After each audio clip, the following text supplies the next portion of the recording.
국민 여러분, 안녕하셨습니까? 인도태평양 전략연구원 최수용입니다. 오늘도 저희가 준비한 내용을 애청하고 계시는 대한민국 전국 곳곳에 계시는 국민 여러분, 또 해외에 계시는 우리 해외 동포 여러분, 한 분 한 분께 감사의 인사를 전해 올립니다. 자, 제목 옆에 더보기가 있습니다. 더보기 눌러보시면 저희 인도태평양 전략연구원 홈페이지에 들어가실 수가 있고 여러 가지 내용들을 보실 수가 있어요. 가서 보시고 여러분들 취향대로 잘 활용해 보시길 바랍니다. 자, 지금 트럼프 대통령과 한독수 권한대행 간의 대화가 어제 있었습니다. 그리고 나서 지금 대한민국 언론들이 보도하고 있는 내용을 보자면은요, 아직도 대한민국 언론 수준이 형편없이 저열하다, 형편없이 낮은 수준이다 라는 점을 우리가 또 개탄하지 않을 수가 없는 이런 기사들을 보게 됩니다. 다름이 아니라 지금 계속해서 방위비 얘기를 꺼내고 있어요. 방위비. 자, 예를 들어서 너네 나라 방위비를 2.0%에서 4.0%로 인상시켜라 라고 했을 때 그 말은 방위비라는 개념으로 통용될 수가 있습니다. 그러나 지금 우리나라 이 바보 같은 언론사들이 얘기하고 있는 이 방위비는요, 그러한 개념과 뭡니다. 예를 들어서 주한미군이 방위비를 쓰는 데 있어서는요, 자국의 국방부에서 예산을 책정하고 그 돈을 갖다가 의회 비준을 받고 난 이후에 쓰는 것이지, 절대로 이것을 가지고 무슨 주한미군이 여기 와서 주둔하는데 쓰는 돈은 없습니다. 방위비로. 자, 그러면 우리나라 이 저열한 언론 미디어들이 얘기하는 주한미군 방위비라는 얘기는요, 바로 주한미군이 한반도에 와서 주둔하는 데 필요한 비용을 얘기합니다. 정확히 말하면 주한미군 주둔 비용을 분담해서 나누자, 이런 얘기예요. 그리고 소련이 망해서 러시아로 돼 있는 1991년도 이전까지는 전부 다 미군이 한반도에 주둔하면서 소요되는 전기, 물, 식량 모든 필요한 경비를 미국이 다 부담을 해서 쓰다가 소련이 망하고 난 이후부터 이 주한미군 주둔 비용을 절반씩 내는 식으로 해서 오늘날까지 진행이 되어 왔죠.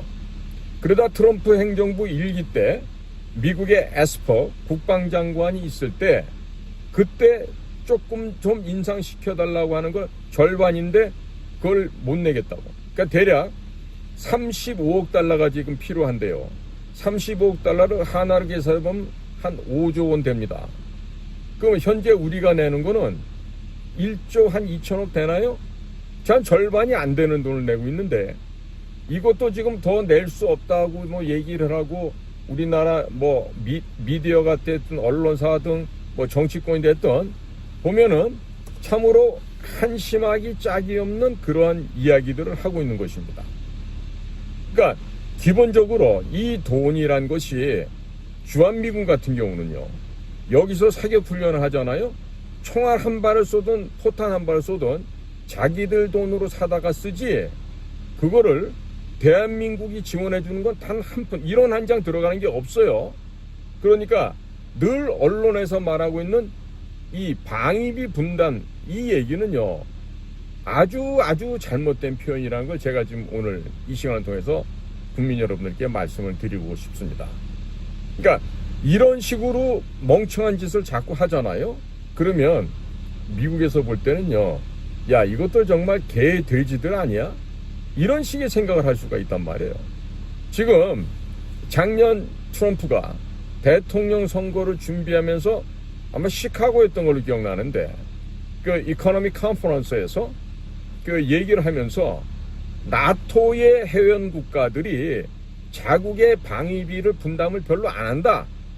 1%, 어떤 데는 1% 미만도 있고. 그러니까 그 나토 회원국들의 방위비를 높여서 증액을 해서 우리가 대신 내고 있는 돈을 갖다 좀 우리가 경감을 해야 되겠다. 그런 차원에서 나토 회원국들의 방위비, 국방비를 인상해야 된다는 걸 얘기를 했어요, 먼저. 그러다가 예를 들면 한국 같은 경우는 머니머신이다. 돈을 잘 버는 국가다. 지금은 아주 윤택하게 잘 사는 나라다. 그러니까 한국한테는 소위 미군이 한국 한반도에 주둔하는 데 들어가는 비용, 그 비용을 한 100억 달러 요청해도 되지 않을까 한다. 이런 의견을 얘기한 적이 있었어요. 그렇다고 해서 야, 다음부터 주한미군 주둔 비용에서 니네가 100억 달러 내. 이 얘기는 또 아직 아니에요. 너네들이 더 내줬으면 좋겠는데 너네가 이렇게 잘 사니까 한국 같은 경우는 주한미군 주둔비 비용 분담금으로 한 100억 불 정도를 낼 수도 있지 않을까. 이걸 하면서 먼저 지금 풍선을 갖다가 딱 끼워 올린 거란 말이에요. 그럼 제가 제 방송에서 여러 차례 이런 얘기를 했죠. 자, 주한미군 주둔 비용에 우리가 반 정도도 채 안 내고 있는데 일본 같은 경우는 지금 75%나 내고 있어요. 만약에 100원이면 75원을 일본이 내고 25원만 미군이 내는 거죠. 그러면 우리는 지금 어떠냐. 100원 가운데 우리는 한 30원 정도 내는 거예요. 3분의 1 조금 넘게. 한 35원? 나머지는 다 미군이 아직도 미국 쪽에서 부담을 한단 말이에요.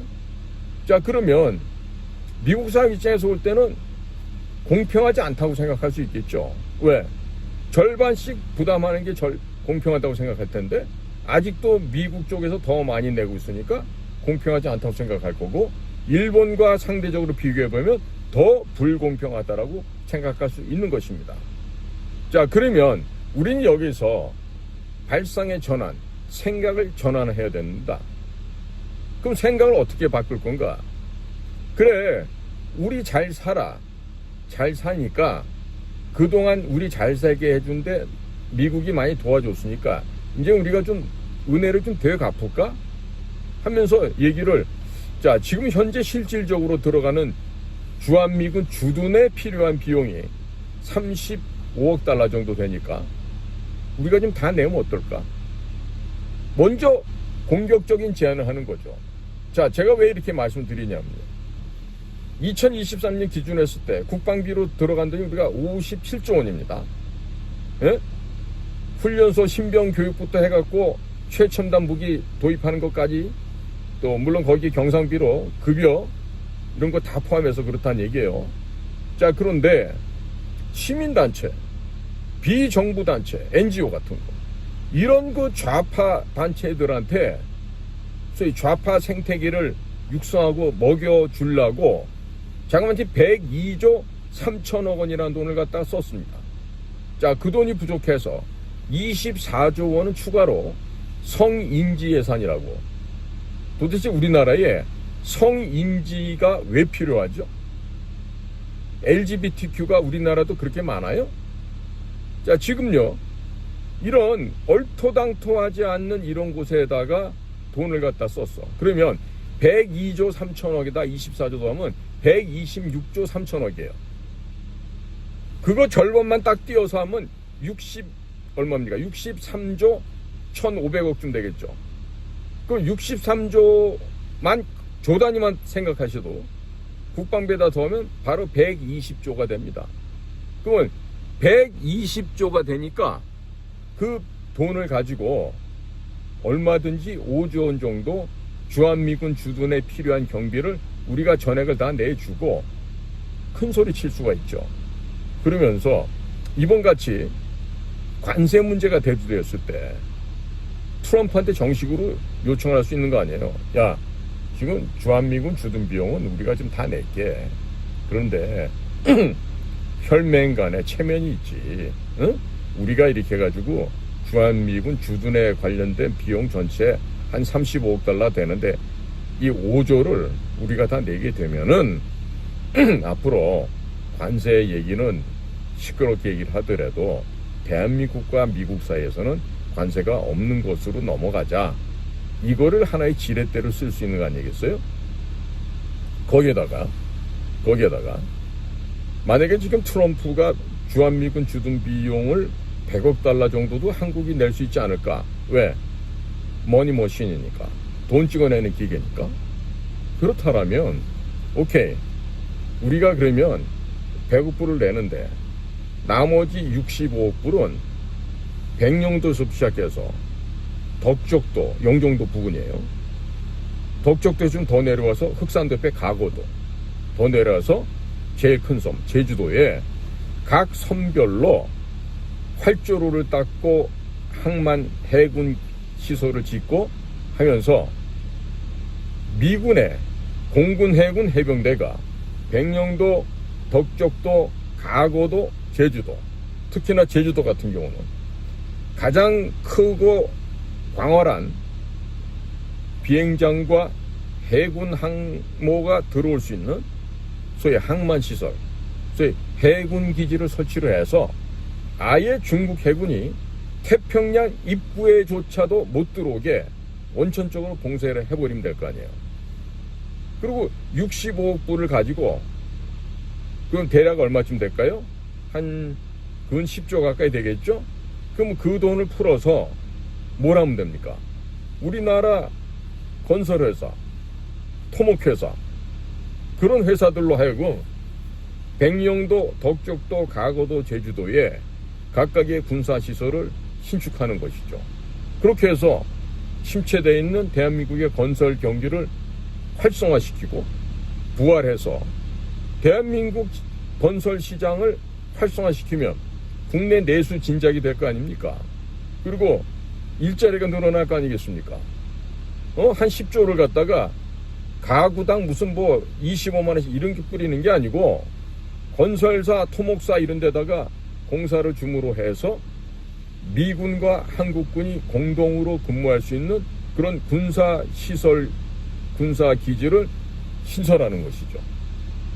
그러니까 백령도에다 짓고, 그럼 백령도 거기다가요, 소위 말하는 중공, 북한 두 곳을 동시에 관측하고 감시하는 레이더망과 함께 양쪽을 다 공격할 수 있는 사정거리 500km나 되는 천물을 갖다 배치하는 겁니다. 그 다음에 이지스 어시오 같이 소위 말해서 그 적들의 미사일 공격을 방어할 수 있는 것까지 설치해놓고, 또 기왕이면 사드도 갖다 놓고 이러면서, 자, 우리가 그러면 주한미군 주둔 비용으로 100억 달러를 내서 우리가 이런 기지를 만들어 놓고 할 테니까 미군 너네들도 오는데 그냥 맨입으로 오면 안 되지 않겠니?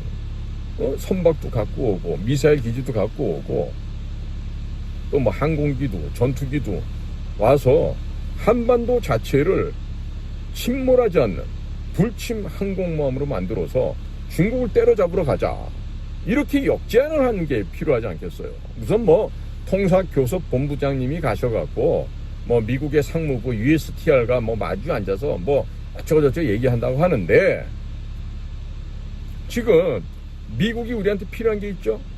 하나는 뭡니까? 조선 쪽에서 바로 미국의 군함을 대한민국 조선 회사들이 만드는 겁니다. 이번에 보셨죠? 한화오션에서 그 거제도에 수리를 맡기로 왔던 MRO 사업차 들어왔던 미국의 함정을 그야말로 완전히 리노베이션 하는 게 설계도면도 안 줬는데 그렇게 완벽하게 수리해서 보완을 해서 돌려줬다는 거 아니에요. 지금 미국 해군은 깜짝 놀란 거예요. 야, 도대체 한국이 어떤 나라이길래 설계 도면도 없이 배를 이런 식으로 고쳐놓을 수가 있을까? 믿음이라는 게 생기는 겁니다. 신뢰라는 게 생기는 거예요. 거기에다가 우리나라가 앞으로 에너지와 식량 시장에서 VVIP가 될 수 있는 길이 있잖아요. 지금 미국이 필요한 거는 알래스카에 LNG, Liquid Natural Gas, 액화 천연가스를 개발하는 게 필요합니다. 그러면 우리가 그 개발하는 게 될지 안 될지 모르겠다고 이렇게 겁들을 먹는데, 아니, 다 되고 난 다음에 참여하는 건 누구나 다 할 수 있죠. 하지만 될지 안 될지 모르지만 해서 불가능을 가능으로 만들면 우리한테는 무한대의 기회가 생기는 겁니다.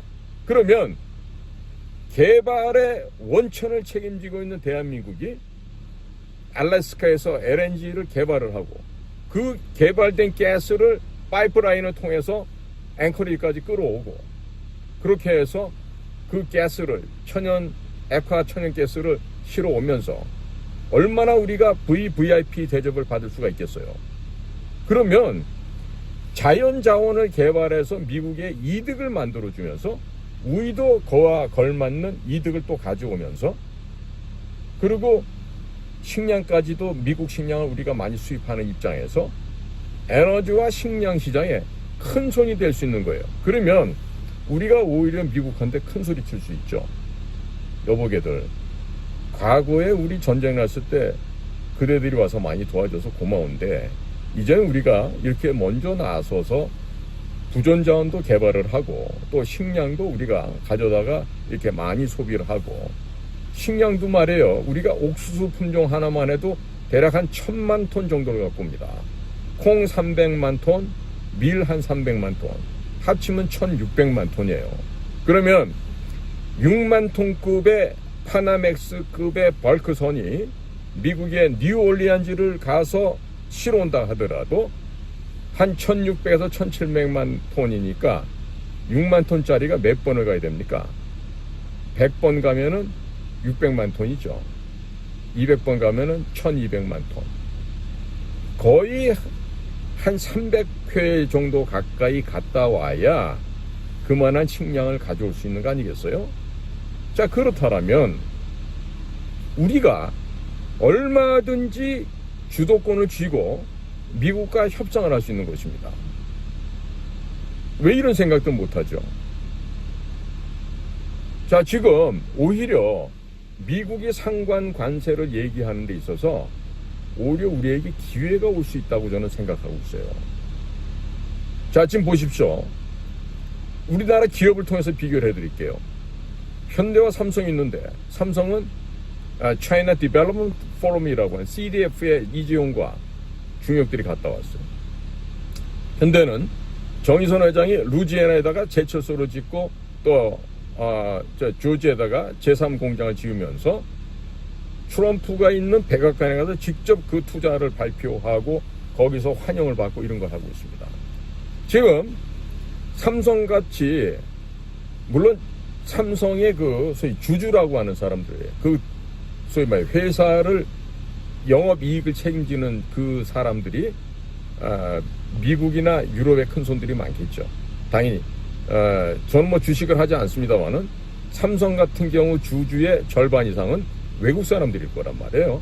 그러면 그 사람들의 주장과 요청에 의거해서 중국 시장을 버릴 수가 없을 것입니다.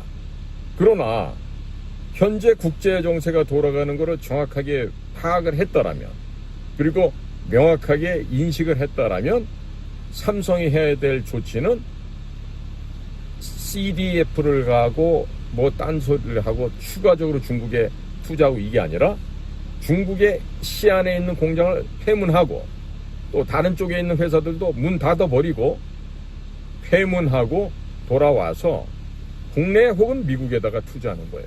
당장에는 몇 조 원의 손실이 있는 것처럼 보일지라도 멀리 보고 길게 본다면 수백 조의 이득이 더 남을 수 있는 것이죠. 야, 니깐 놈이 뭐 기업 경영해봤다고 그렇게 얘기해. 그렇지 않아요. 뭐 기업 경영하는 놈 따로 있습니까? 그럼 거꾸로 니들은 목숨 걸고 한번 일해봤어? 전 이렇게 반문하고 싶어요. 너네들은 목을 내놓고 죽을지도 모르는 환경에 들어가라 그러면 들어가겠어? 우리는 그렇게 살았거든. 죽을지도 모르는데 위에서 조직이 명령을 내리니까 군말 않고 가서 설령 목숨을 잃을지언정, 가족을 영영 못 보게 될지언정 우리는 갔단 말이죠. 자, 그래서 저라면 그런 결정을 내리겠다 이 얘기를 드리는 거예요. 자, 앞으로 두고 보세요. 저는 현대가 정말로 세계적인 기업으로 성장할 수 있다. 저는 이렇게 보고 있습니다. 왜? 앞으로 우리 동료가 개발한 이 변속기가 있어요. 부피가 기존의 변속기보다 10분의 1로 줄어듭니다. 효율은 동일하거나 그 이상입니다. 자, 그럼 이 변속기 모든 모빌리티에 적용을 할 수가 있어요. 항공기, 선박, 자동차, 오토바이, 자전거, 뭐가 됐든 엔진을 넣고 돌리는 그런 기계에는 이 변속기를 집어넣어서 일대 혁명을 만들 수가 있는 거죠. 지금 이 변속기가 미국으로 소개돼서 지금 가고 있습니다. 이런 일을 우리 연구소에서도 하고 있는 거예요. 그러면 만약에 이런 변속기가 테슬라랑 포드랑 GM이랑 크라이슬러랑 연합이 됐어. 그러면 모빌리티에, 특히 자동차 산업에서 미국의 자동차 회사가 혁명을 일으켜버리는 거예요. 물론 우리나라처럼 이렇게 밴더가 1차 밴더, 2차 밴더, 3차 밴더, 4차 밴더 이렇게 있는 구조에서는 이런 식으로 해가지고 기술 혁신 해버리면 1, 2, 3차, 4차 밴더 업체들이 다 말라 죽을 수가 있기 때문에 안 돼요. 할 수가 없어요. 그러나 자, 지금처럼 만약에 테슬라 자동차 주가가 빠진다 뭐 이런 얘기를 하는데, 그래? 그러면 테슬라 구조를 한번 바꿔볼까? 이 변속기 집어넣어서 생산 단가를 줄이고 효율은 높이고 그 다음에 더 오래가고 파워풀하게 이런 식으로 전기 자동차가 바꿔진다면 세계 자동차 시장은 완전히 변화를 느끼게 되겠죠. 변화가 아니죠. 이때는 혁명의 혁명. 자, 이런 겁니다. 그러면 우리나라는 우수한 두뇌들이 많고 우수한 능력을 가진 사람들이 도처에 있습니다. 거의 모든 분야에 그렇습니다. 그러면 이와 같은 인재들의 힘과 에너지를 모아서 이것을 총체적으로 발휘할 수 있게끔 만들어야 돼요. 저는 그것 또한 정치의 영역이라고 생각합니다. 그리고 더 나아가서는 국가정보부가 이런 일을 해야 돼요. 그런데 지금 못하고 있잖아요. 그래서 제가 오늘 드리는 얘기는 왜 생각이 이렇게 짧을까? 그러니까 공무원들은, 판사 검사들은 뭐가 안 돼. 왜? 독창적인 세계를 생각을 할 수가 없어요. 불가능하다고. 판례를 봐야 되고 조문을 봐야 되고 미지의 세계에 아무도 가보지 않은 곳에 간다? 겁이 나서 못 가는 거예요. 할 수가 없다니까. 제가 지금 코로나 때 몸을 상해갖고 지금 못 가서 그렇지, 지금 제가 개발한 액체 비료를 갖고 지금 계속해서 진행을 시켰더라면 GMO 유전자 변형 종자를 사용하지 않고서 천연 내추럴 종자를 갖고서 생산량을 20% 30% 증가시킬 수 있는 그 비료를 제가 만들어 놓은 게 있단 말이에요.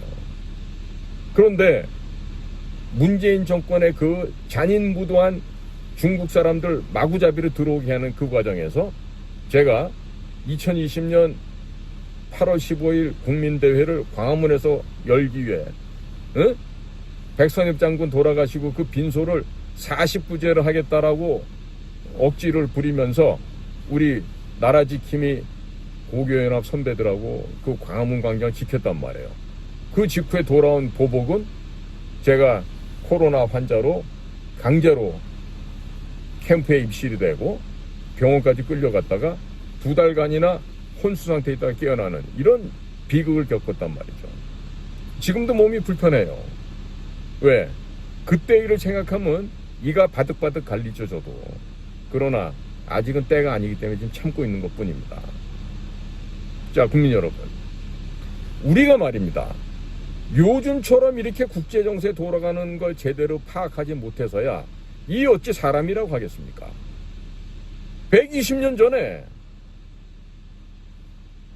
고종이, 민비가 그런 어리석은 짓을 하고 국제정세의 동향을 모르고 그 바보 같은 짓을 하고 아관파천을 하고 이런 멍청한 짓을 하다가 러일 전쟁에서 일본이 승리하고 바로 맺어진 게 뭡니까?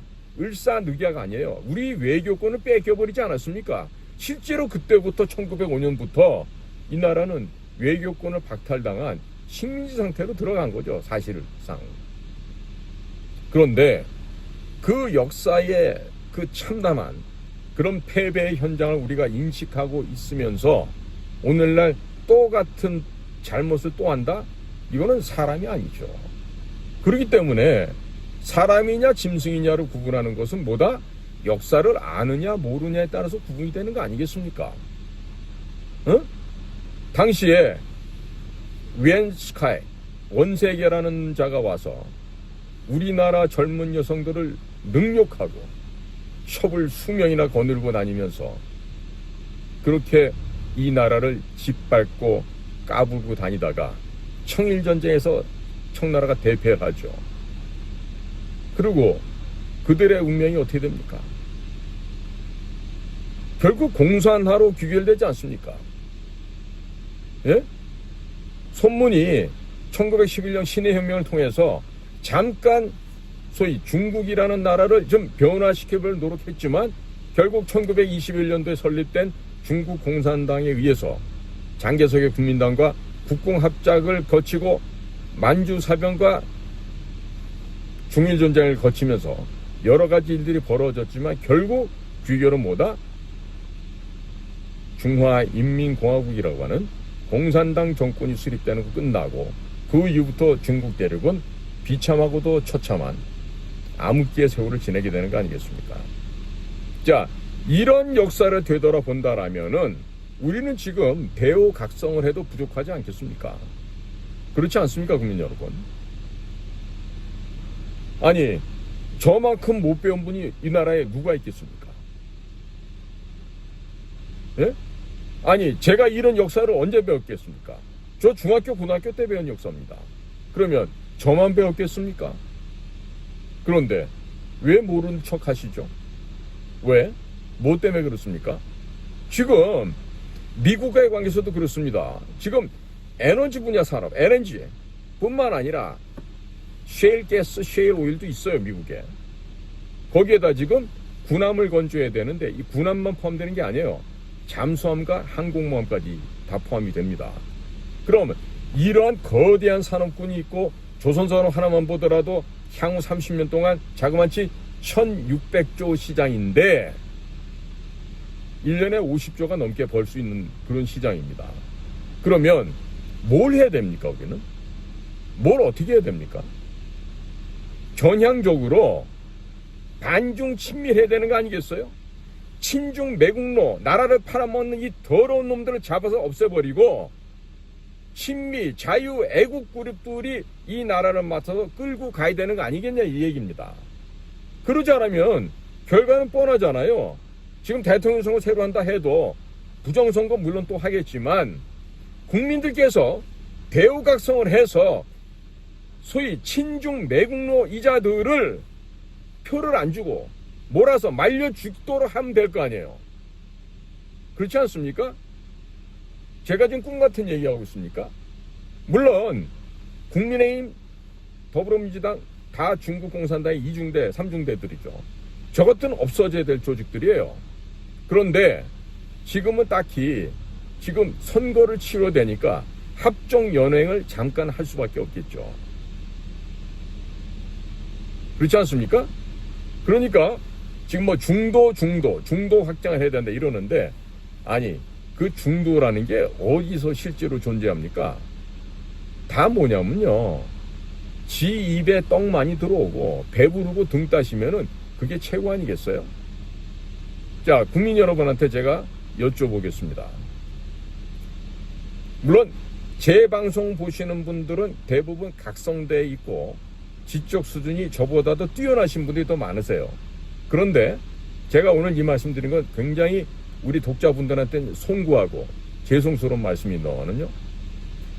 아직도 중국이 뭔지를 깨닫지 못하는 개돼지들이 있어요. 안미 경중이라고 떠들던 박근혜 정권 때 안보는 미국과 경제는 중국과 이런 개소리를 하던 놈들이 외교부, 국가안보실, 청와대 이런 데 질비하게 있었단 말이에요. 국제정세를 전혀 못 읽는 자들이에요. 뭐가 뭔지는 몰라.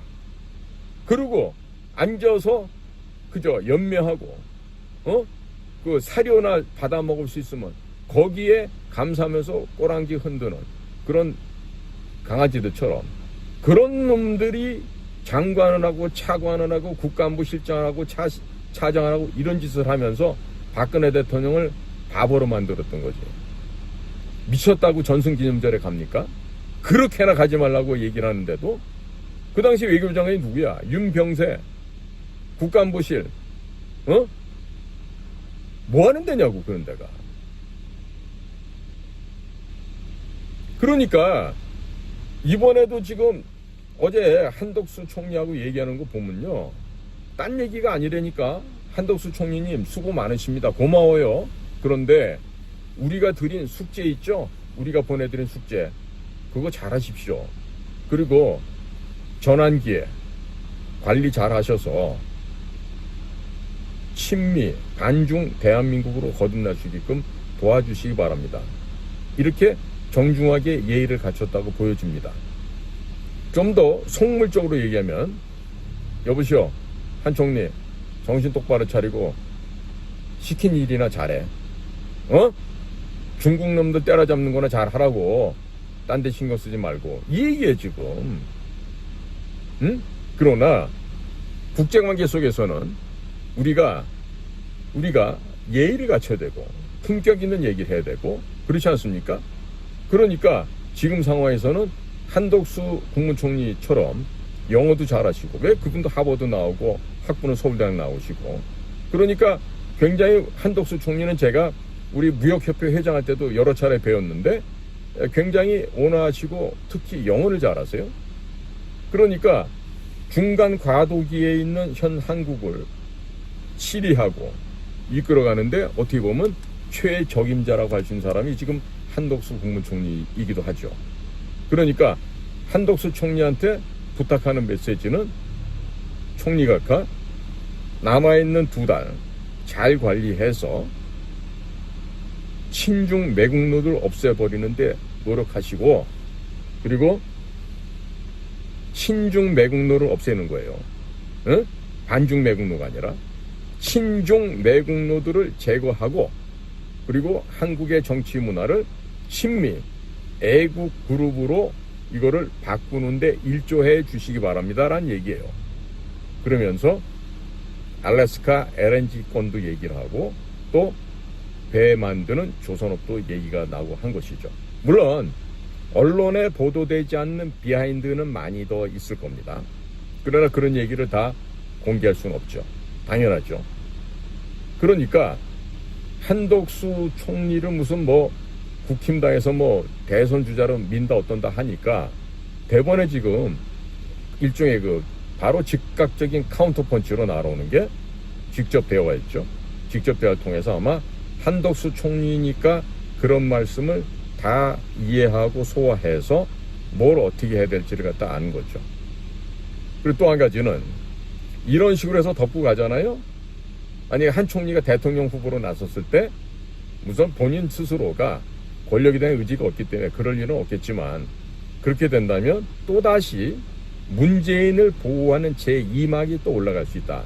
이거를 미국이 고려했을 거라고 봅니다. 왜? 조 바이든 정권은 부정선거를 통해서 당선된 가짜 정권, 거짓 정권이었기 때문에 조 바이든이 있을 당시에 윤 대통령이 부정선거 이슈를 표면화했다라면 먼저 암살당하거나 제거될 수 있었겠죠. 그러나 문재인이가 이 나라를 반역하고 여적죄를 진 것에 대해서는 윤석열 정부가 반드시 처리를 했었어야만 해요. 그런데 그걸 안 했는 상태에서 윤석열 대통령이 탄핵당하고 다시 한덕수가 올라온다? 그럼 절대로 문재인은 또 안전지대로 속하게 되겠죠. 그러니까 그런 거 저런 거를 지금 복합적으로 워싱턴에서는 지금 보고 있고 이미 파악하고 있다는 얘기예요. 그리고 이미 중요한 사람이 와서 앞으로 이 나라의 대통령이 될 예비 주자에게 모종의 말씀을 전해주고, 그리고 일종의 테스트 겸 혹은 확답 겸 해서 사인을 남겨주고 갔다는 거예요. 그거 언제인지 누군지는 제가 지금 밝힐 수는 없어요. 나중에 그분이 대통령이 되고 나면 그때 가서 제가 공개할 수가 있습니다. 자, 그러니까 국민 여러분들께서도 제발 좀 역사적으로 우리나라가 지금 어떤 일을 겪어왔고 지금 상태는 어떤 상태고, 그렇기 때문에 우리 국가를 구성하고 있는 국민 주권 아니겠어요? 그러면 우리 국민 한 분 한 분은 내가 어떠한 결정을 내려야 되겠다. 당연하죠. 친중하는 자들을 배격해야 되죠. 그래서 제가 친중 매국노들이라고 얘기하는 겁니다. 구체적으로 얘기 들으면 누가 있어요? 민주당 애들이 다 그렇지. 조국당 애들도 다 그렇지. 진보당 애들도 다 그렇지. 지금 그뿐만입니까? 국힘당 108명 안에도 제가 볼 때 절반 이상은 친중 매국노들이에요. 자, 그러면 그런 친중 매국노들이라 하더라도 걔네들이 일단 지금 의회를 구성하고 있는 구성원들이니까 그 토대를 통해서 일단은 잠식하에 들어가서 대통령 선거에서 이기고 그 다음에 없애도 없애야 되겠죠. 그렇죠? 자, 그러니까 어차피 지금 6월 초가 되면 우리는 대통령 선거를 해야 됩니다. 여기서 특히 조심해야 될 건 뭐다? 사전투표를 안 해야 된다. 야. 자유우파라 그러면서 자유공화 애국시민이라고 하면서 사전투표하는 자들은요, 앞으로 숨 쉬지 말고 살기 바라요. 네, 숨 안 쉬면 어떻게 되는지 아시죠? 숨 쉬지 마세요, 그런 분들은. 앞으로는. 응? 그래야만 새롭게 부정선거를 깨닫고 선관위가 어떤 존재인지 알고 헌법재판소가 얼마나 무도한 집단이라는 걸 아는 사람이 대통령이 되어서 이것들을 하나하나씩 적폐 넘어라서 제거를 해야 되지 않겠습니까? 물론 총선을 다시 해서 가짜 의원들을 다 쫓아내고 모든 특권도 없애버리고 숫자도 한 100명 정도로 줄여버리고 100명 미만으로 제 생각 같아서 한 50명만 했으면 딱 좋겠어요. 그렇게 해서 우리나라 정치 문화를 바꿔야 돼. 거기에다가 새로 된 대통령은 소위 말하는 현대판 신식 삼천교육대를 만들어서 한 100만 명 정도는 정신교화를 시켜야 된다고 봐요. 그렇게 새로운 삼천교육대를 통해서 굴렸는데도 정신개조가 안 된다. 그러면 그 다음부터는 방법이 하나밖에 없지. 응? 하나밖에 없죠, 그거는. 자, 그러니까 지금 우리 국민들의 전반적인 의식 수준이 높아지셔야 됩니다. 한마디로 분별력을 가지셔야 돼요. 누가 적이고 누가 친구인지. 우리 적은 누구야? 중국이야. 친구는 누구야? 미국이야. 이거를 구분 못하고 밥 먹는다? 그건 개, 돼지지. 그게 어떻게 사람이라고 할 수 있겠어요. 특히 전라도 여러분들 동네 앞으로 이대로 나가면 풍력발전소 생기고 개펄 엉망돼. 어? 태양열 발전한다고 여러분들 지금 강과 호수, 산이 전라도 땅 엉망이 됐지. 앞으로 카드뮴, 납, 수은 중독이 돼서 앞으로 여러분들 후손 전부 다 이따이병 같은 거 걸려서 전부 다 곳곳에서 지체 부자유 상태의 사람들이 속출하게 될 거예요. 그러면 누가 우리의 친구고 누가 우리의 적인지 알아야 될 거 아니야. 간단하다니까. 친중 매국노가 되겠느냐 아니면 애국 친미 세력이 되겠느냐, 둘 중에 하나만 선택하면 되죠. 이것도 구분 못해요? 그러면 밥은 왜 먹어? 숨은 왜 쉬고? 그럴 필요 없잖아요. 그렇지 않습니까? 지금 이 못 배워먹고 무식한, 즉 어느 집안에 종노비에 불과한 애들이 지금 대표 언론이라고 떠들고 있어. 어? 그리고 빨리 저 이진숙 방통위원장님은 폐간해야 될 게 좀 몇 개 있을 텐데, 어? 없애버려야 돼도 빨리 좀 그 조치 좀 해주시고요. 자, 이렇게 해서 얼마 남지 않은 시간 동안에 우리는 혁명보다 더한 혁명을 완수를 해야 됩니다. 국민 여러분들 꼭 좀 기억해 주시고요. 다들 정확한 판단력과 분별력을 가져주시길 바랍니다. 그리고 우리 자유우파 여러분들에게 꼭 신신당부를 드리고 싶은 말은 뭐냐? 젊은이들 키워야 됩니다. 젊은 사람들 키워야 앞으로 미래가 있는 거 아니겠습니까? 자, 예를 들어서 공직생활 30년 하고 나왔어. 나와가지고 또 무슨 단체마다 장을 또 해. 그러고서 평생 녜녜녜녜 그리고 지당 대신으로 살아왔던 공직자들이 사회에 나온다고 바꿔질 거 있습니까? 안 바뀝니다. 어? 미래에 한 번도 해보지 않은 일을 해낼 수 있습니까? 못합니다. 그러면 늘 보면은 아까처럼 늘 해왔던 관성대로 일을 할 수밖에 없어요. 자, 그런 영감 할머니들 모여서 경로당 만들어 놓고 정당이요 무슨 단체요 해봤자 할 수 있는 일이 뭐가 있습니까? 과거에 공직이랍시고 앉아서 있을 때는 나라에서 돈이 나오니까 그 예산 갖고 뭘 한다고 흉내를 냈지만 이제는 연금 받아먹는 생활하는 주제에 어디 가가지고 단돈 10,000원짜리 밥 사기도 힘든 인생들 아닙니까? 그러면서도 옛날처럼 대접받기나 원하고 절대로 젊은 사람들 공들여서 애착을 갖고 키울 생각을 안 해요. 자, 혹시 제 방송 보는 사람들 가운데 혹시 후학들을 영재라고 생각하고 그런 사람들을 키워본 사람 얼마나 됩니까? 우리 자유우파 진영에서. 특히 공직생활한 사람들 가운데 연금 받아 처먹는 사람들 가운데 몇 명이나 있습니까? 그렇게 사는 사람들이? 5명 될까요? 10명 될까요? 부끄러운 줄 알아야 됩니다. 부끄러운 줄 알아야 돼요. 응? 그래서 오늘 제가 어제가 한덕수 총리님하고 트럼프 대통령 사이의 대화를 통해서 이제 언론이 보도하는 거 보니까 딱 하나는 짚어줘야 되겠다. 주한미군 주둔비용 분담금입니다. 주한미군 주둔에 사용되는 돈을 분담해서 내는 돈이에요. 절대로 방위비가 아닙니다. 무식한 소리 좀 그만들 하기 바랍니다. 특히 레거시 미디어의 기자 양반들 거기 스카이 대학 안 나오면 못 들어간다고 그러고 그런 얘기들 하던데 스카이 대학 나오면 뭐 할 거야? 스카이 대학 나온다고 거기 사람 같은 기자가 몇이나 있어요. 또 그러겠네. 서강대학교, 성대, 한대 이런 데는 스카이 대학보다 못하냐고 얘기하기. 물론 거기 나와도 훌륭한 분 많이 있죠. 그러나 제가 얘기 드리는 거는 그런 무슨 과거에 무슨 중고등학교 때 공부 좀 해서 대학 간 거 가지고 평생 울고 먹지 말라는 얘기예요. 창피하지 않아요?